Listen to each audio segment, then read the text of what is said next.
బీహార్లో కొత్త ప్రభుత్వ ఏర్పాటుకు సన్నాహాలు చేస్తున్నారు. మరో 3 రోజుల్లో కొత్త ప్రభుత్వం కొలువు తీరనుంది. ఈ నెల 19 లేదా 20 తేదీలో ప్రమాణ స్వీకార కార్యక్రమం జరగనుంది. బీహార్ సీఎంగా నితీష్ కుమార్ మరోసారి ప్రమాణ స్వీకారం చేయనున్నారు.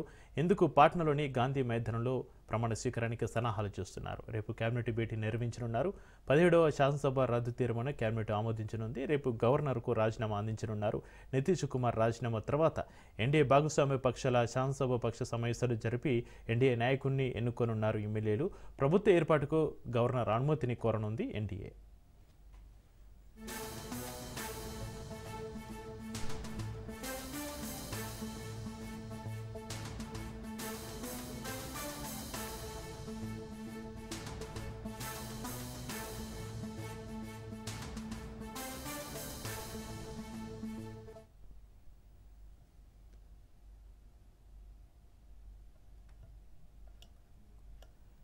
బీహార్లో కొత్త ప్రభుత్వ ఏర్పాటుకు సన్నాహాలు చేస్తున్నారు. మరో 3 రోజుల్లో కొత్త ప్రభుత్వ కొలువు తీరనుంది. ఈ నెల 19 లేదా 20 తేదీలో ప్రమాణ స్వీకార కార్యక్రమం జరగనుంది. బీహార్ సీఎంగా నితీష్ కుమార్ మరోసారి ప్రమాణ స్వీకారం చేయనున్నారు. ఇందుకు పాట్నాలోని గాంధీ మైదానంలో ప్రమాణ స్వీకారానికి సన్నాహాలు చేస్తున్నారు. రేపు కేబినెట్ భేటీ నిర్వహించనున్నారు. 17వ శాసనసభ రద్దు తీర్మానం కేబినెట్ ఆమోదించనుంది.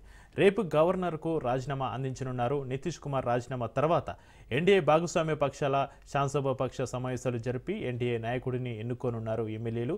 ప్రభుత్వ ఏర్పాటుకు గవర్నర్ అనుమతిని కోరనుంది ఎన్డీఏ.